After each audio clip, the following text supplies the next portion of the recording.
Partie 4. L'élan mutant. Le pistolero s'adressa à Jake d'une voix lente, avec les inflexions ralenties et irrégulières de quelqu'un qui parle dans son sommeil. Nous étions 3 ce soir-là. Cuthbert, Alain et moi. On n'était pas censé se trouver là, car aucun de nous n'était sorti de l'enfance. On était encore dans nos langes, comme on disait alors. Si on s'était fait prendre, Cort nous aurait écharpés vifs. Mais on ne s'est pas fait prendre. Je ne pense pas qu'aucun de ceux venus avant nous ne s'était fait prendre non plus. Un garçon devait porter les culottes de son père en privé, se pavaner devant le miroir, puis les raccrocher sur leur cintre. C'était l'usage. Le père faisait semblant de ne pas avoir remarqué qu'elles étaient accrochées différemment, ou que son fils avait encore sur le visage le dessin des moustaches au bouchon noirci, tu vois. Le garçon ne répondit rien. Il n'avait pas prononcé un mot depuis qu'ils avaient quitté la lumière du jour. Le pistolero, en revanche, avait parlé avec fièvre et précipitation pour combler le silence. Il ne s'était pas retourné vers la lumière lorsqu'ils avaient pénétré dans ce monde sous la montagne, mais le garçon, si. Le pistolero avait lu la défaite du jour dans le doux miroir des joues de Jake, du rose pâle au blanc laiteux, de l'argenté blafard aux dernières touches ocre du crépuscule, puis plus rien. Le pistolero avait allumé une torche, et ils avaient poursuivi leur route. Ils finirent par installer leur campement. Aucun écho de l'homme en noir ne leur parvenait. Peut-être lui aussi s'était-il arrêté pour se reposer, ou peut-être avançait-il en flottant dans l'air, sans lumière, à travers les chambres obscures. Le bal de la nuit des semailles, les vieux l'appelaient parfois le komala, ça venait du mot employé pour désigner le riz, avait lieu une fois par an dans le hall du couchant, reprit le pistolero. Son vrai nom, c'était le hall aux aïeux, mais pour nous, c'était juste le hall du couchant. Un bruit de ruissellement parvint à leurs oreilles. Un rite de cour comme tous les bals de printemps, en somme, dit le pistolero, avec un rire de condescendance. Les murs inanimés transformèrent son rire en un sifflement, comme la respiration d'un idiot. Autrefois, on le lit dans les livres, c'était pour célébrer l'arrivée du printemps, qu'on appelait parfois la nouvelle terre ou le renouveau du Komala. Mais tu sais, la civilisation... Il laissa traîner sa phrase, incapable de décrire le changement inhérent à ce concept galvaudé. La mort du romantisme et la persistance de son ombre stérile et charnelle. Un monde vivant de la respiration forcée des paillettes et de la pompe. Les pas géométriques de cette valse des courtisans pendant le bal de la nuit des semailles, qui avait remplacé les fougueuses réjouissances plus sincères et plus folles, mais qu'ils ne pouvaient plus appréhender que par une vague intuition. La grandeur artificielle qui avait succédé aux passions véritables, qui, autrefois, bâtissaient des royaumes et les maintenaient en vie. Il avait trouvé la vérité à Medjis, avec Suzanne Delgado, pour la reperdre plus tard. Il était une fois un roi, aurait-il pu raconter au garçon. Cet aîné, ce roi d'Eld, dont le sang, bien que dilué, coule encore dans mes veines. Mais c'en est fini des rois, fiston. Dans le monde de la lumière, du moins. Ils en ont fait quelque chose de décadent, finit par dire le pistolero. Un jeu, une mascarade. Dans sa voix perçait tout le dégoût inconscient de l'ascète et de l'ermite. Son visage, s'il avait été baigné d'une lumière plus vive, aurait trahi de la sévérité et du chagrin. La forme la plus pure de condamnation. Sa force essentielle n'avait pas été épuisée ou édulcorée par le passage des années. Le manque d'imagination qui persistait sur ce visage était incroyable. Excepté ce bal, conclut le pistolero. Le bal de la nuit des semailles. Le garçon ne dit pas un mot, ne posa pas une question. Il y avait des lustres de cristal, du verre épais et des lampes à étincelles. Tout n'était que lumière, une véritable île de lumière. On s'était glissé sur l'un des vieux balcons, ceux dont on disait qu'ils n'étaient pas sûrs. On y avait mis des cordes pour interdire le passage. Mais on n'était que des jeunes garçons, et tu sais comment sont les garçons. Il faut que jeunesse se passe. Pour nous, tout était dangereux. Mais quel danger y avait-il là? Est-ce qu'on n'avait pas été conçu pour vivre éternellement? C'est ce qu'on croyait, même quand on discutait de notre mort glorieuse. On était au-dessus de tous les autres, et de là-haut, on voyait tout. Je ne me rappelle pas qu'aucun de nous ait parlé. On se contentait de boire la scène des yeux. Il y avait une grande table en pierre, à laquelle étaient assis les pistoleros et leurs femmes, à regarder ceux qui dansaient. Quelques pistoleros dansaient eux aussi, mais seulement quelques-uns, et c'étaient les jeunes. Celui qui avait ouvert la trappe sous les pieds de Axe était l'un d'entre eux, si je me souviens bien. Les plus vieux restaient assis, et j'avais l'impression qu'ils étaient un peu embarrassés par toute cette lumière civilisée. On les révérait, on les craignait, ces figures tutélaires. Mais ils ressemblaient à des valets d'écurie au milieu de cette foule de cavaliers, avec leurs femmes ravissantes. Il y avait 4 tables circulaires encombrées de nourriture, et elles tournaient sans arrêt. Les garçons de cuisine allaient et venaient sans cesse, de 7 heures du soir à 3 heures du matin. Les tables étaient vraiment comme des horloges, et on sentait l'odeur du porc rôti, du bœuf, des homards, du poulet à la broche, des pommes au four. Les fumées changeaient à chaque nouvelle tournée. Des entremets glacés, des sucreries, des broches gigantesques de viande flambée. Martine était placée à côté de ma mère et de mon père. Je les reconnaissais même de si haut. Et à un moment, il a dansé avec elle, lentement, en tourbillonnant. Et les autres leur ont cédé la place sur la piste et ont applaudi quand ils ont eu fini. Les pistoleros n'ont pas applaudi, eux. Mais mon père s'est levé lentement et il a tendu la main vers elle. Et elle s'est avancée jusqu'à lui, le sourire aux lèvres, tendant la sienne aussi. C'était un moment de gravité intense. Même nous, on le sentait dans notre cachette. À cette époque, mon père avait pris le contrôle de son cathète. Il faut que tu intuites bien ça, le tête du fusil. Et il était sur le point de devenir digne de Gilead, sinon de tout le monde de l'intérieur. Les autres le savaient. Martine le savait mieux que personne. Sauf peut-être Gabriel Véris. Le garçon finit par intervenir, visiblement avec réticence. « C'était votre mère ?» ?»« Si fait. Gabrielle Deseaux, fille d'Alan, femme de Steven, mère de Roland. » Le pistolero tendit les mains devant lui, en un geste moqueur qui semblait dire « Et me voilà. Qu'est-ce que tu dis de ça ?» Puis il les laissa retomber sur ses genoux. Mon père était le dernier seigneur de lumière. Le pistolero baissa les yeux sur ses mains. Le garçon n'ajouta rien. « Je les revois danser, » fit le pistolero. Ma mère et Martine, le conseiller des pistoleros. Je les revois danser, tourbillonnant doucement, ensemble ou séparés, répétant les vieux pas de cour.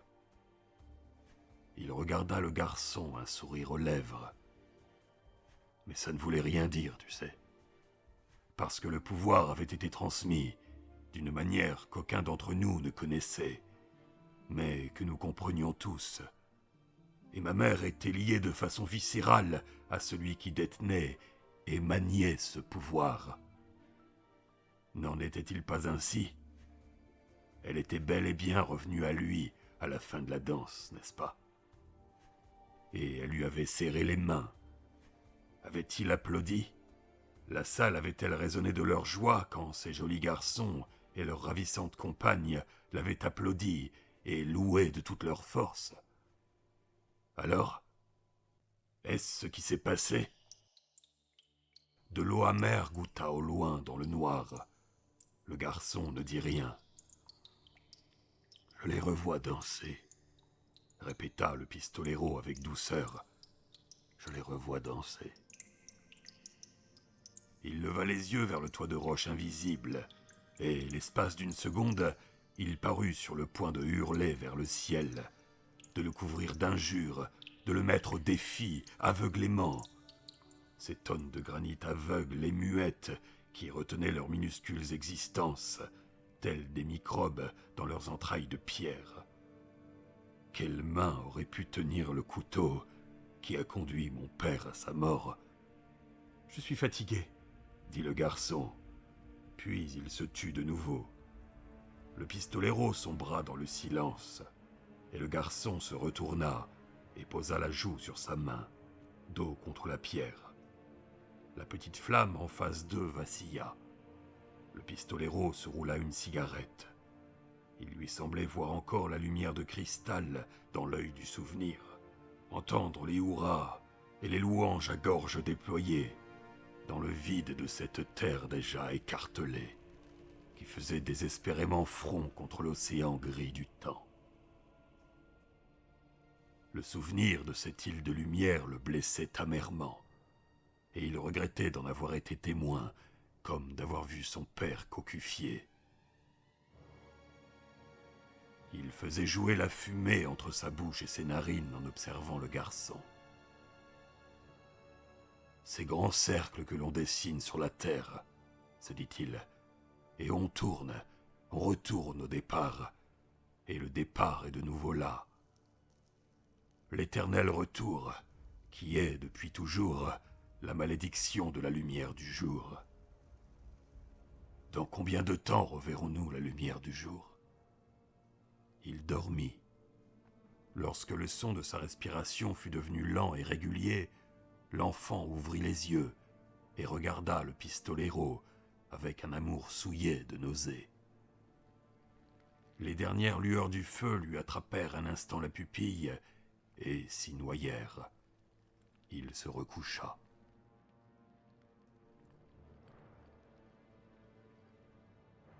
Dans la monotonie du désert, le pistolero avait pratiquement perdu toute notion du temps.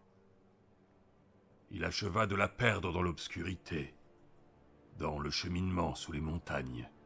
Aucun d'eux n'avait les moyens de définir l'heure, et le concept même d'heure perdit tout sens et toute réalité.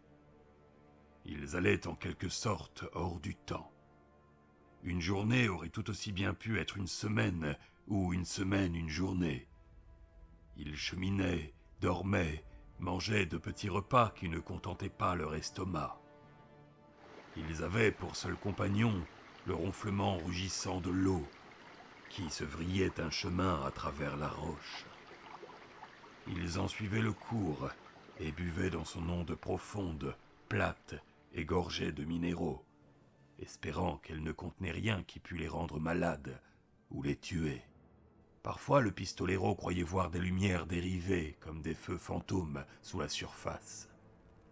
Puis il en concluait qu'il s'agissait de projections de son cerveau, qui n'avait pas oublié la lumière. Pourtant, il mit le garçon en garde et lui interdit de mettre les pieds dans l'eau. Son télémètre interne les avait guidés avec régularité. Le chemin longeant la rivière, car il s'agissait bel et bien d'un chemin sans chaos, creusant une légère concavité, ne cessait de monter en direction de la source. À intervalles réguliers, il débouchait sur des pylônes de pierre courbées, avec des pitons enchâssés. Peut-être y avait-on autrefois attaché des bœufs ou des chevaux de relais. Sur chaque poteau, Une vasque en acier soutenait un flambeau électrique, mais tous avaient perdu vie et lumière. Au cours de la 3e période de repos avant le sommeil, le garçon alla faire un petit tour. Le pistolero entendait les petites conversations des éboulis de cailloux sous les pieds précautionneux de Jake. « Attention, lui dit-il, tu ne vois pas où tu vas. » J'avance en rampant. C'est... ça alors ? Qu'est-ce qu'il y a ? Le pistolero s'accroupit et saisit la crosse d'un de ses pistolets. Il y eut un temps de silence. Le pistolero écarquilla les yeux en vain.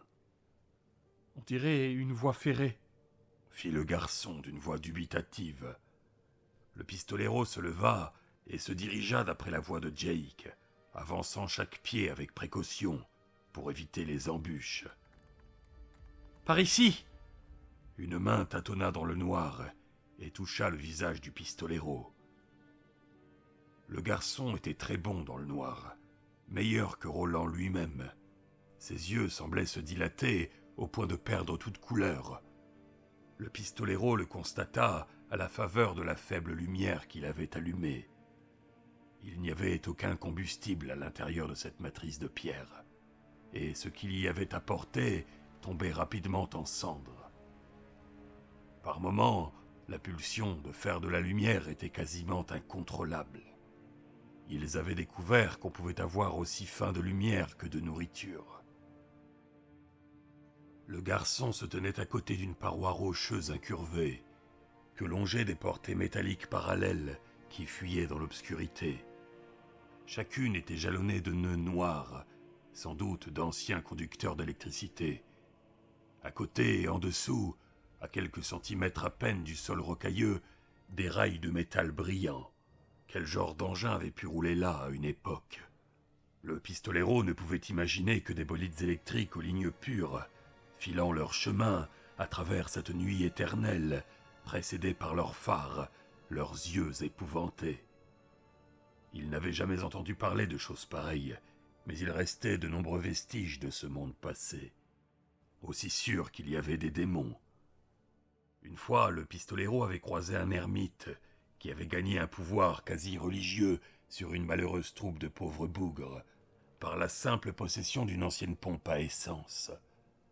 L'ermite se tenait accroupi à côté de la pompe, l'entourant d'un bras possessif, et il prêchait, prononçant des sermons furieux et pitoyables. Parfois, il plaçait l'embout, en acier toujours brillant et rattaché au tuyau de caoutchouc pourri entre ses jambes. Sur la pompe, en lettres parfaitement lisibles, bien que constellées de rouille, s'étalait une légende au sens inconnu. Amoko, sans plomb. Amoko était devenu le totem d'un dieu du tonnerre. Un dieu qu'ils avaient vénéré dans le sacrifice des moutons et le vacarme des moteurs. Des primates, s'était dit le pistolero. Rien que des primates sans importance, creusant le sable, là où autrefois s'étendait la mer. Et maintenant, une voie ferrée. On va la suivre, dit-il. Le garçon ne répondit rien. Le pistolero éteignit la torche, et ils dormirent. Lorsque Roland s'éveilla, le garçon s'était déjà levé. Il était assis sur l'un des rails, et il regardait le pistolero sans le voir dans le noir. Ils suivirent les rails comme des aveugles, Roland en tête, Jake derrière. Ils glissaient les pieds le long de l'un des montants, toujours comme des aveugles. Plus loin à droite, le roulement régulier de la rivière leur tenait compagnie. Ils ne parlaient pas, et cela dura pendant 3 périodes de veille. Le pistolero ne ressentait pas le besoin urgent de réfléchir avec cohérence ou de prévoir la suite. Il dormait d'un sommeil sans rêve. Pendant la 4e période de veille et de marche, ils tombèrent littéralement sur une draisine. Le pistolero s'y cogna à hauteur de la poitrine, et le garçon, qui marchait de l'autre côté, le percuta du front et tomba en poussant un cri. Le pistolero alluma immédiatement la torche. « Ça va ?» Dans ses paroles perçaient dureté et colère, et il tressaillit en s'entendant. Oui. Le garçon se tenait le front avec précaution. Il secoua la tête pour vérifier qu'ils n'avaient pas menti. Ils se retournèrent pour regarder ce qu'ils avaient percuté. Il s'agissait d'une plaque de métal carré, tranquillement immobilisée au beau milieu des rails. Au centre, une poignée à bascule. Elle s'enfonçait dans un entrelac de rouages. Le pistolero ne comprit pas immédiatement le fonctionnement de la chose, mais le garçon si.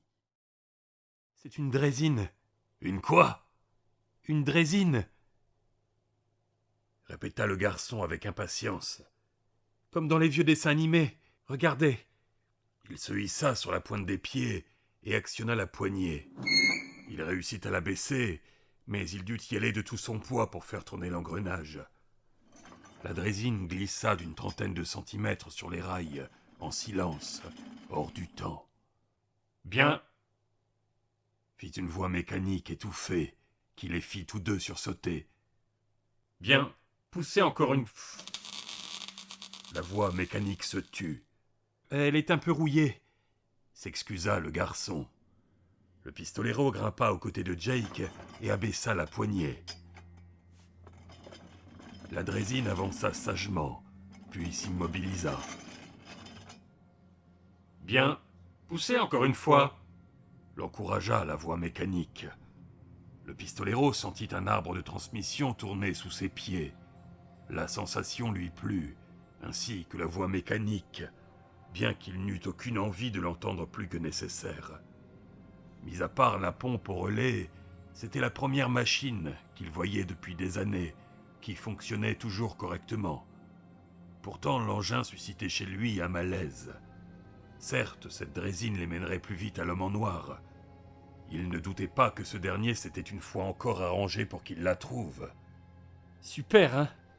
fit le garçon d'une voix pleine de dégoût. Le silence était pesant. Le pistolero entendait le bruit de ses propres organes à l'œuvre, à l'intérieur de son corps, ainsi que l'eau qui goûtait, et rien d'autre. « Vous vous mettez d'un côté et moi de l'autre, » recommanda Jake. « Il va falloir que vous poussiez tout seul jusqu'à ce que ça roule bien. Alors, je pourrai vous aider. Vous poussez, ensuite c'est moi qui pousse, et ainsi de suite. Vous pigez ? » ?»« Je pige, dit le pistolero, les poings serrés de désespoir. « Mais il faudra que vous poussiez tout seul jusqu'à ce que ça roule bien, » répéta le garçon en le regardant. Le pistolero eut soudain dans la tête l'image très vivace du grand hall, environ 1 an après le bal de la nuit des semailles. Il n'y avait plus alors pour tout décor que des éclats de verres épars, sillage de la révolte, des émeutes civiles et de l'invasion. À cette image succéda celle du visage d'Ali, la femme à la cicatrice de tulle, secouée d'avant en arrière par les balles, tuée sans raison aucune, à moins que le réflexe ne fût une raison. Puis vint le visage de Cuthbert Allgood, riant en descendant la colline vers sa mort, toujours en train de souffler dans ce foutu corps. Puis il vit Suzanne, ses traits tordus, enlaidis par les larmes. « Tous mes vieux amis », pensa le pistolero, et il eut un sourire hideux. « Je vais pousser », fit-il, et il se mit à pousser, et quand la voix résonna de nouveau, « Bien, poussez encore !» il chercha à tâtons autour du pied de la poignée. Il finit par trouver ce qu'il cherchait, un bouton, sur lequel il appuya. « Au revoir, l'ami !» lança la voix mécanique avec entrain, puis elle leur accorda quelques heures d'un silence béni.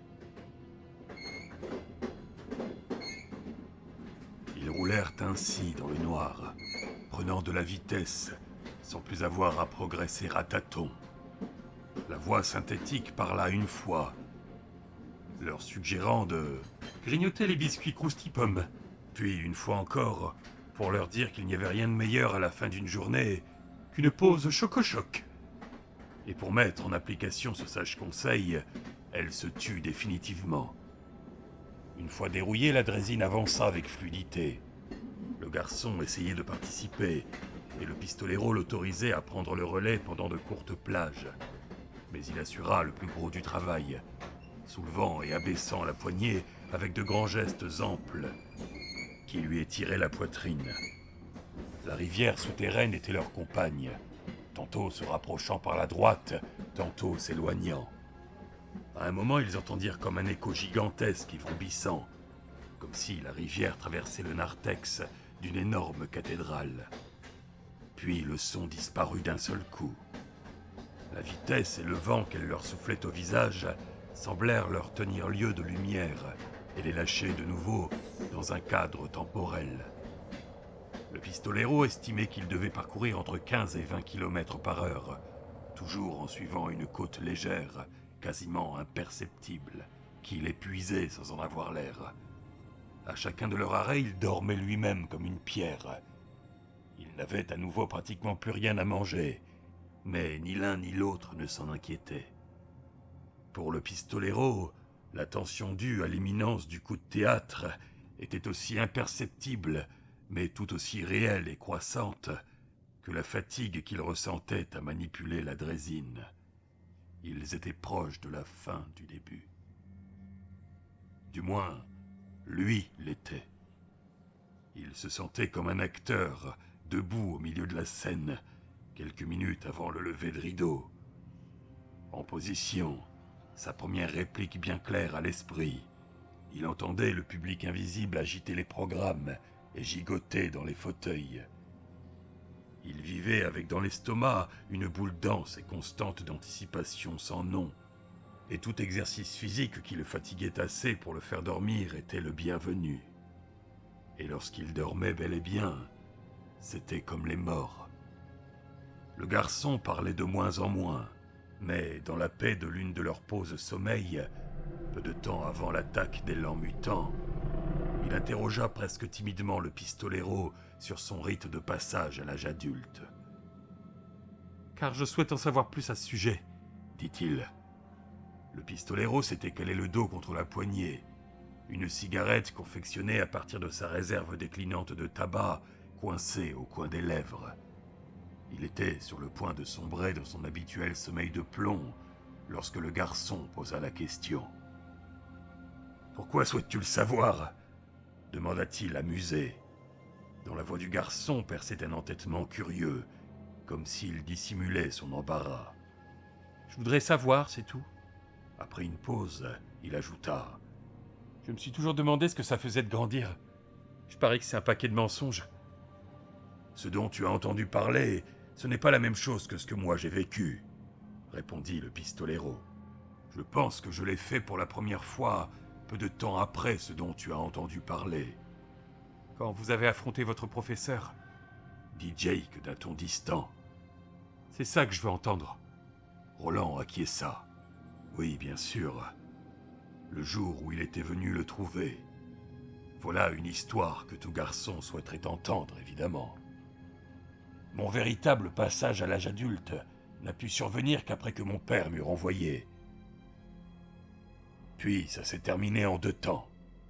Sur place, puis sur la route. Il marqua une pause. J'ai vu pendre un non-homme une fois. Un non-homme ? Je ne comprends pas. On le sentait, sans pouvoir le voir. Jake hocha la tête, paraissant comprendre. Il était invisible ? Fit-il. Roland haussa les sourcils. Il n'avait jamais entendu ce mot auparavant. C'est comme ça qu'on dit ? Oui. Qu'il soit dit ainsi, alors. En tout cas, il y avait des gens qui ne voulaient pas que je le fasse.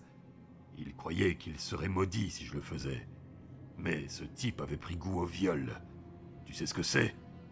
Oui, dit Jake. Et je parie qu'un type invisible doit être bon à ça aussi. Comment vous l'avez coincé ? Je te raconterai cette histoire une autre fois. Ils savaient qu'il n'y aurait pas d'autre fois. Ils savaient tous les deux qu'il n'y aurait pas d'autre fois. 2 ans plus tard, j'ai abandonné une fille dans un endroit qui s'appelait Kingstown. Pourtant, je ne voulais pas. Bien sûr que si. fit le garçon d'une voix qui, quoique douce, n'en était pas moins chargée de mépris. Fallait partir en chasse vers cette tour, c'est bien ça. Fallait reprendre la route, comme les cow-boys sur la chaîne de mon père. Dans le noir, le pistolero sentit une vague de chaleur lui envahir le visage. Mais lorsqu'il s'adressa au garçon, ce fut d'une voix égale. C'était la dernière étape, ça. C'est là que je suis vraiment devenu adulte, je veux dire. Je n'ai pas vu les étapes sur le coup. C'est après coup que j'ai mesuré le chemin parcouru. Il se rendit compte avec un certain malaise qu'il éludait la question du garçon. J'imagine que le rite de passage à l'âge adulte faisait partie du processus, dit-il, avec une pointe d'amertume. C'était très formel, presque stylisé, comme une danse. Il rit, d'un rire déplaisant.